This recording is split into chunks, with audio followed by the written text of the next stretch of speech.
Quisiera comenzar esta entrevista con una citación de un escritor francés que se llama Georges Perec, que cada vez que lo leo me hace pensar automáticamente en tu obra. Mis espacios son frágiles.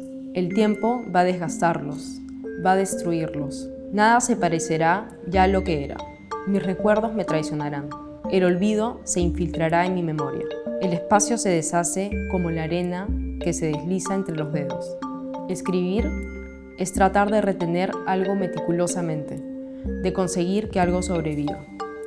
Lo que me gustaría saber es cuál es tu relación con el espacio y si tú ves el espacio como un paisaje mnemónico, es decir, un paisaje relativo a la memoria. Yo creo que dentro de mi trabajo, dentro de mi percepción actual, trato de en realidad encontrar momentos anecdóticos que a veces las dejo pasar por el tiempo. No soy una cámara fotográfica constante, soy un ser humano que está hecho a base de momentos, de historias, de vivencias, y mi pintura intenta un poco rozar ese tipo de recuerdos. Entonces los espacios dentro de mi creación también no solo se centra en pintar un cuadro, sino en las diferentes órdenes que yo utilizo dentro de mi vida para llegar a ese punto, ¿no? La parte matérica, obviamente, también es otra área que a mí me inquieta muchísimo. Investigo mucho sobre elementos y materiales que me pueden generar diferentes caracteres dentro del proceso creativo. Entonces, van haciendo de ambos lados esta construcción, ¿no? Algo que me llama muchísimo la atención en tus obras y algo que uno observa rápidamente es que, bueno, hay esta especie de desenfoque difuminado, aunque más bien por el contacto con el agua es como si se disolviera. Y lo interesante es que solo captas un pedacito, ¿no? Un fragmento de todo el paisaje, ¿no? Y este efecto, esta textura, hace un poco que el espectador tenga que terminar tu trabajo, ¿no? De cierta manera, que tenga que rematar tu pintura para poder reconstruir mentalmente todo el espacio, ya que tú solo nos das un pedacito. Entonces, yo quería saber si hay un afán o una inquietud de tu parte para que el espectador se vuelva también una especie de colaborador en tu trabajo y que haya un trabajo participativo de parte de él. Siempre voy a abrazar la parte técnica porque soy un pintor de oficio.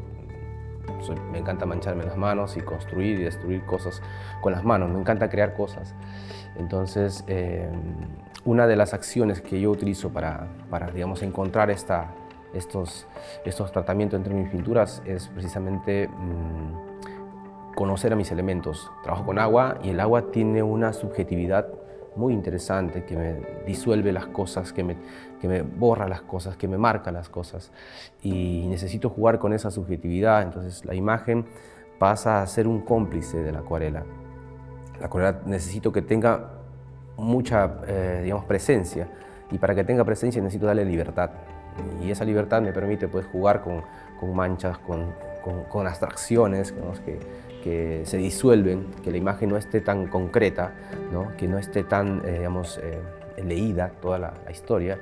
Y me gusta que la gente interactúe precisamente desde ese punto, que termine por construir la imagen o por construir su paisaje. Y es interesante porque es un poco cómo funciona la memoria, ¿no? A veces uno quiere guardar un momento en su cabeza por siempre y recordarlo y añorarlo por siempre, pero nosotros no sabemos lo que va a pasar, ¿no? El tiempo transcurre y de repente de aquí a 20 años el cerebro falla y ya no vamos a recordarlo como lo recordamos ayer, ¿no? Es un poco eso. Yo, mediante mi pintura, intento quizás encontrar por mi cuenta ese tipo de sensaciones o de emociones, o que la gente encuentre, digamos, ser ese amigo para cada uno de ellos de hace 5, 10, 15, 20, 30 años, que les recuerde que eso pasó alguna vez por ustedes, que eso pasó alguna vez por su vida. Entonces las pinturas que hago no tienden a ser tan descriptivas, sino más emocionales. Y precisamente quito los espectadores o casi las anulo con la intención de que la persona se sumerja dentro de eso, ¿no? Porque es como en las películas, a veces cuando uno ve una película pasa una escena de que se recuerda de algo y está él caminando, y eso jamás pasa, ¿no? O sea, en la vida real nadie se recuerda del momento que vivió hace años caminando. Entonces son espacios donde tú estás en primera persona y a veces solo necesitas el espacio para recordarte ese lugar. Y mis pinturas un poco intentan llegar a ese punto, ¿no? Llenar ese espacio en las personas, llenar o recordarles que en algún momento tuvieron también cierta nostalgia, si quieres decirlo, o cierta tranquilidad, si quieren encontrarlo, o lo han perdido, y busca eso, ¿no? Busca eso. Yo, el momento de trabajar, te cuento un poquito que lo que pasa siempre en el taller es que me gusta a veces pintar descalzo, me gusta tocar la pintura, mancharme, ensuciarme. Intento sumergirme literalmente, físicamente dentro de la obra, porque quiero entregar un poco eso, quiero entregar dinámica, quiero que la obra no solo sea una cuestión que vaya en un cristal y que sea, pues, no, sino son sensaciones, son momentos que a veces necesito que esté traslúcido, esté sincero. No siempre las obras que hago son las que finalmente terminan por exhibirse y todo. Tengo un montón de producción en el estudio, un montón de producción que son, como decimos nosotros, los soldados caídos, ¿no? Que van, digamos, en ese camino de la búsqueda de algo que no sé qué es en realidad. Tampoco me gustaría saberlo porque creo que esa inquietud hace que siga caminando, hace que siga indagando, hace que siga buscando, hace que siga, no sé, encontrando cosas, encontrando situaciones. Pero el proceso mismo de la creación también tiene su ritmo y entre ambos, entre la parte emocional y la parte matérica, vamos encontrando. A veces me voy por el lado matérico, es decir, elaboro técnica, construyo, destruyo, intento a veces crear otros lenguajes y después me voy un poco para la parte más emocional. No me interesa mucho la parte matérica, me voy más por lo subjetivo. Es decir, tengo dos o quizás una vertiente más para seguir avanzando y la verdad es que no sé hasta cuándo será, solo sé que estoy feliz, me siento feliz viviendo con este tipo de sensaciones, de emociones y generando, pues, no sé, recuerdos o memorias dentro de las personas, que creo que somos eso finalmente, vivimos de eso, ¿no? Algo que me llama mucho la atención en tu obra es justamente esta presencia de la ausencia, ¿no? Es decir, esa sensación de que hay algo o alguien que estuvo ahí, pero que ya no está. Porque si te das cuenta, o sea, casi todos los espacios que pintas, paisajes urbanos, rurales, casi siempre están no inhabitados, pero no vemos a ninguna persona. Muchas veces vemos sombras pequeñitas, pero casi siempre están despoblados, pero no de todo despoblados, ¿no? Porque hay una presencia de la ausencia, ¿no? Sí, bueno, cuando se trata precisamente de encontrar ese tipo de escenas, me gusta centrarme en un punto pequeño, una luz muy tenue, un espacio muy difuso. Yo siento que a veces disfruto más los espacios grandes, ¿no? Esto es lo que en realidad encierra, es lo que te prepara para enfrentarte a este punto de interés, a este punto de luz.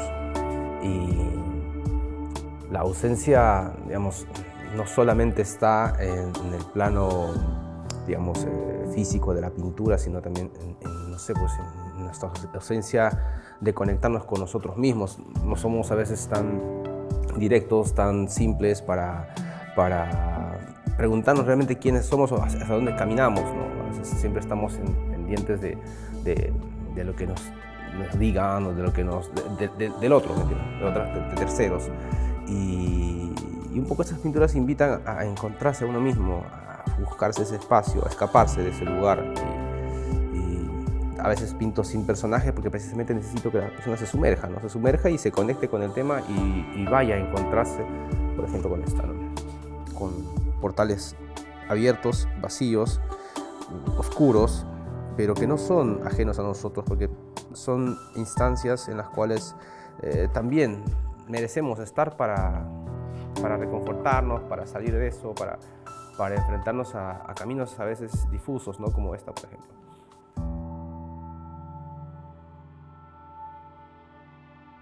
En varias entrevistas te escuché decir que a ti te gustaría hacer que la acuarela se vuelva, ya que estamos hablando de técnica, se vuelva algo mucho más legítimo, sobre todo en nuestro país, porque a veces es considerado como una técnica menor o inferior. Y quería saber cuál es tu opinión, o sea, ¿por qué piensas eso? ¿Cuál es tu opinión al respecto? Wow, es que esto de verlo algo menor no es de ahorita, no es del Perú, es de hace muchos años y en el mundo entero, o sea, en la historia misma. Es un poquito larga esta lucha que de pronto ha tenido la acuarela, hablando técnicamente, ¿no? Como persona, digamos, poniéndole un título. Pueden ser que es sobre un papel, la gente un poco lo menosprecia al papel, por la resistencia, por la luminosidad, por los cambios que puede pasar, valora mucho más una tela. Y por muchos años la acuarela ha sido siempre pues, la parte primaria de la creación, entonces el boceto, la mancha y todo.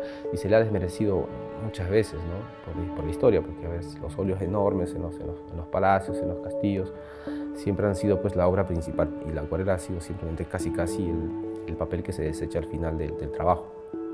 Pero no, los últimos años se ha venido creciendo muchísimo el valor de la acuarela y el Perú no ha sido ajeno, ¿no? Hemos tenido mucho crecimiento, de hecho tenemos una historia grande en la acuarela, a diferencia de otros espacios, de otros países. En Latinoamérica más creo que estamos, digamos, tenemos un bagaje interesante, más de 200 años de acuarela y con mayor fuerza pues los últimos 15, 20 años ha brotado muchísimo, ¿no? La afluencia de la gente que practica esta técnica. Y yo creo que uno puede ser que esté creciendo porque hay mucha gente, mucha cercanía con esta técnica, por la practicidad que es, pero yo no la veo tanto por ese lado. Me encanta mucho más como elemento de comunicación, ¿no? No lo veo por el lado romántico de lo que te acabo de comentar, todo eso, que sí lo veía hace unos años que estaba estudiando, pero no ahora, porque creo que es como cualquier otro lenguaje de comunicación, la escultura, la pintura, la música, el teatro, la acuarela. ¿Qué te gustaría hacer para esta exposición? ¿Cómo te gustaría presentar tu trabajo, presentar tus acuarelas? ¿De repente te gustaría asociar este medio artístico que utilizas, la acuarela, a otros medios? ¿De repente la instalación? ¿Qué te gustaría hacer? Ya tengo sed, de verdad. Tengo sed de estar nuevamente sumergido con mi idea, con mi trabajo. Lo he venido desarrollando de a poco estos últimos años en mi estudio en el campo. He tenido un poquito más de tiempo para hacer eso y quiero poner un poco de esto aquí. Quiero contarles qué ha pasado conmigo durante estos años. Sí, quiero hacer como quizás como una recopilación, ¿no? Jugando un poco con los espacios. Yo también estoy a la espera de lo que pueda suceder, te confieso, porque en el proceso creativo de una obra también uno tiene, al menos yo siempre voy con una predisposición del 50% de lo que va a hacer la obra. Tengo la imagen, tengo la idea y tengo un 50% seguro de lo que va a pasar. Y el otro 50% que es bastante, es lo que el agua puede sugerir. Entonces quiero ver las cosas que hay en casa, quiero empezar a construir una idea y seguramente va a haber algunas obras que a mí mismo me van a sorprender. Esto es un regalo, entonces me encanta disfrutar de ese tipo de accidentes que la acuarela misma me da, como también la vida misma me sorprende, ¿no? Entonces yo encuentro una relación directa, lo que pasa con mi acuarela como lo que pasa con mi vida. Y para mí la acuarela no es una simple técnica, sino es una forma de ver la vida.